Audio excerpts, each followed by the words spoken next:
aí, gente, aqui é a Manu e bem-vindos a mais uma análise de To Your Eternity. E... Por quê? Por que anime? Por que tinha que ter matado o Bochan? Bom, o episódio começa com o Bochan meio que engaiolado. E o Fushi também engaiolado na sua jaula de aço. A gente vê o corpo detonando todo carbonizado. Dá uma agonia ver isso. O padre desgraçado aparece dizendo Bochan, Nicole, Atete, Pituralis. E o Bochan... Ah, você é aquele padre desgraçado. O padre fala que meio que amanhã vai ser o julgamento por heresia do Bochan. E é que é pra ele refletir nos seus erros e olhar pra Deus. E o Bochan, heresia ou não, o papai nunca vai te perdoar. Bom, meio que o padre recebeu dinheiro financiado por Alice, mas é dinheiro feito pelo demônio Fushi. Gente, para de chamar o Fushi de demônio, ele é só uma criança. Uma criança imortal. E meio que os fantasmas, tá tudo bem, morrer não é tão ruim assim. E meio que o Bochan, calado, você não sabe como eu me sinto. E se querem me consolar, acham uma maneira de me salvar. E os fantasmas, temos medo de Atura. E meio que o Bochan, mas vocês estão mortos. E daí uma pessoa fala, cala a boca, tu é muito barulhento. Era uma criancinha. E meio cai aqui, e meio que o Bochan percebeu que estava aí o tempo todo e nem percebeu. Bom, o nome dele é Chabo e ele está aqui por ter roubado um pão. E o Bochan fala como todos os ricos falam. Você podia ter comido um pêssego em vez de um pão. O Lares é famoso por pêssegos. Aqui é Lizarita, moço. Bom, o Bochan percebe uma moça ao lado dele, meio que ele não sabe, mas é meio que a mãe dele. E meio que o Bochan tenta falar a verdade, mas o Canudo dá uns tapinhos falando...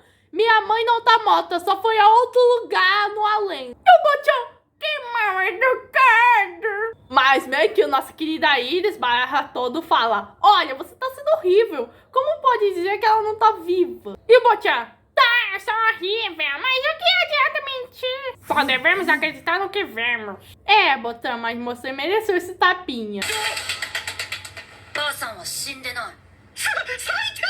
E meio que quando é como se for que achar uma esperança, mas no fim acabar se desesperando, assim como o pai dele escolheu solitamente o Torta como o rei. E daí começa a primeira inquisição do Bochan, que ele capturou Fushi na região de Kagao. E o Bochan vai falando toda a verdade, que meio que o ensinaram a achar com a ajuda dos espíritos, e eles perguntam se não foi obra do capeta. E o Bochan, não, são pessoas razoavelmente razoáveis. E fala que eles têm meio que várias formas. E o todo fica surpreso que tudo isso era verdade do próprio Bochan. Porque todo mundo acreditava que era só surtos dele. Mas eram coisas que só o Bochan via. E daí, quando é oferecida comida, enquanto o garoto só comia a comida, toda gentileza, o Bochan comia com rapidez e meio que fala... Até quando isso é suficiente? E o gatinho todo gentil divide o pão. E o Bochan, você é uma criança preciosa.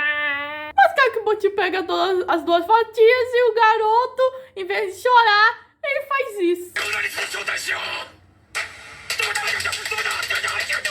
Bom, todo que dá meio que a outra fatia pro Bochan. E o Bochan... Ainda bem, porque você precisa emagrecer. E meio que o garoto quer dar a outra metade para meio que a sua mãe. E daí fica nesse aí, o Bochan é meio que é questionado na aquisição e enquanto recebe comida. Além de receber belos tapinhas do molequinho. E além do molequinho meio que pegar cada metade do pão e meio que enchê-los para que meio que ele... alimente sua mãe. E daí, em uma das inquisições, meio que os caras perguntam do porquê que o Bochan foi escolhido para ele ter esse poder e o seu irmão não. E meio que o Bochan fala que é porque ele vai se tornar rei, mas quando ele lembra do Thor, tá ajudando os outros, ele acaba dizendo isso de uma maneira bem incerteza. Então eles querem que eles provem que o Bochan tem o poder de Deus. Então meio que o fantasma da mãe do menino meio que fala a descrição dela. E meio que o Bochan meio que aponta para um dos caras que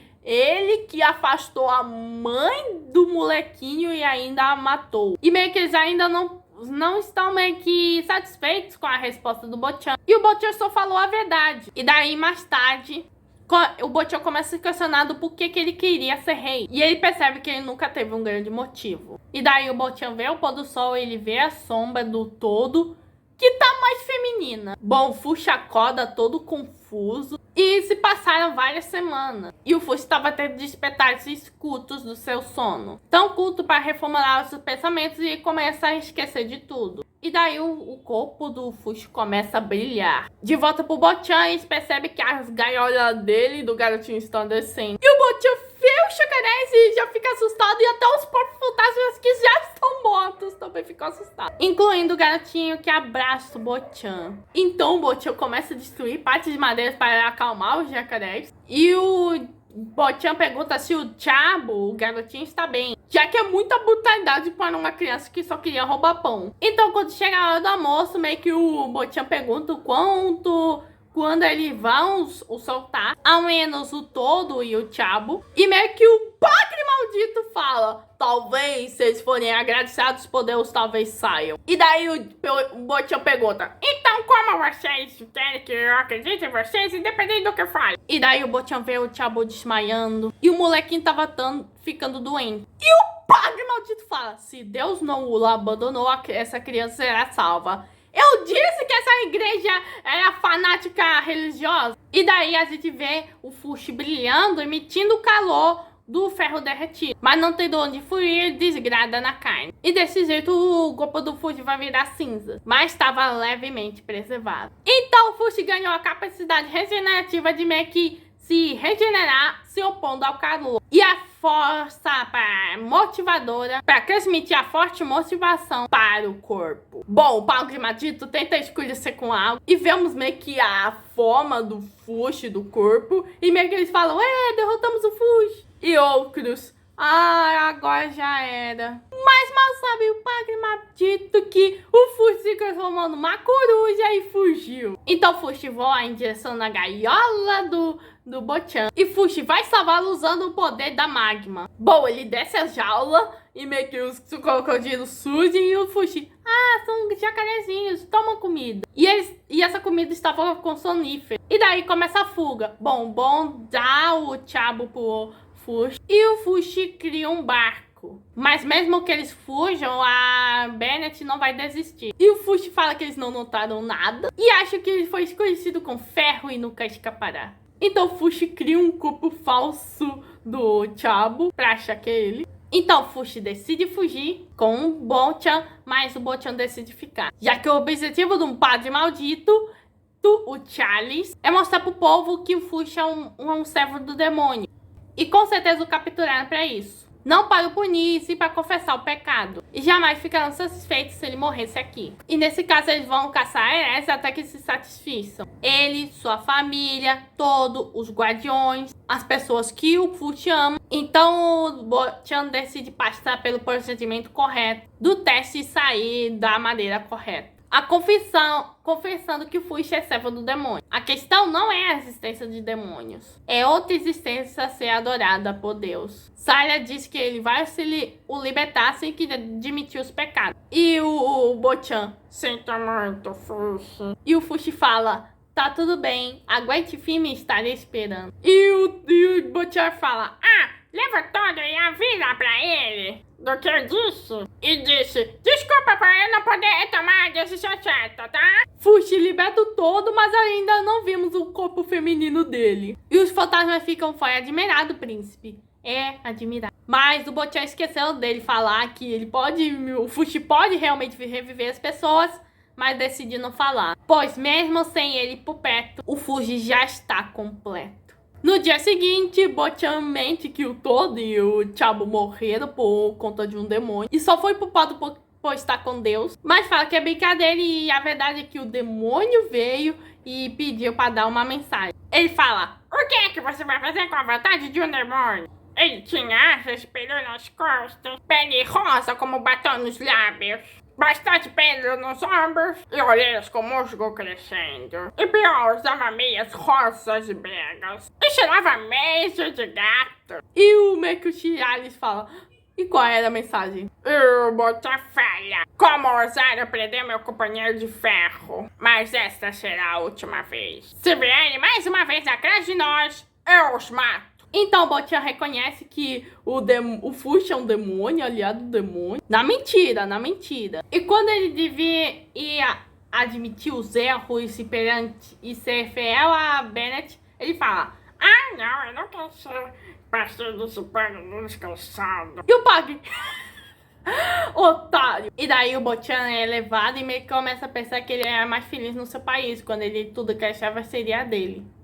O Crono do Rei, o Fush, e bateu o pé para conseguir isso. Mas na realidade, apesar de ter tanto poder, ele só era um mero combate com medo de encarar a realidade. E admite que Bochan, Nicole, Lateste e Picturales teve uma vida medíocre. E terá um fim medíocre. E os fantasmas falam: tá tudo bem, a gente também teve uma morte medíocre. E eles falam que não tem nada mais nobre o que o Bochan fez. Ele mentiu por Fushi, já que ele não tinha intenção de ser salvo, a se fazer de vilão e permitir que a Bennett seja o herói. Ele protegeu Fushi e o seu povo, e eles estarão no seu lado nesses últimos momentos. Neste mundo existem coisas visíveis e invisíveis, e demorou algo para ele notar que era tão óbvio. Então o Padre Maldito pergunta: quais serão as suas últimas palavras? E o Bochan meio que só pensa e fala: sou Bochan, Nicole, Lateste, Picturales. Agora eu vou morrer. Papai, desculpa por desapontar. Mamãe ainda precisa mais ficar preocupada comigo. Pocó, mantenha a casa animada agora que eu não voltarei mais. Torta, deixarei o reino de Urales com você. E Fushi, eu estou honrado por ter te encontrado. E a guilhotina cai e o episódio termina. Ah, gente! Eles mataram o Bochan! Bochan não! Esse príncipe maldito me fez chorar. Fumetsu não tem pena com ninguém. E no próximo episódio a morte do Bochan vai se repercutir. Bom, foi um episódio bem desenvolvido e deu um grande fim pro Bochan. Apesar de eu nem querer a morte dele. E parece que o Nokia do Carraco vai começar a falar. Bom, esse foi o episódio 7 da segunda temporada de To Your Eternity. Se inscreva no canal, ative o sininho, compartilhe, manda tudo isso, fui.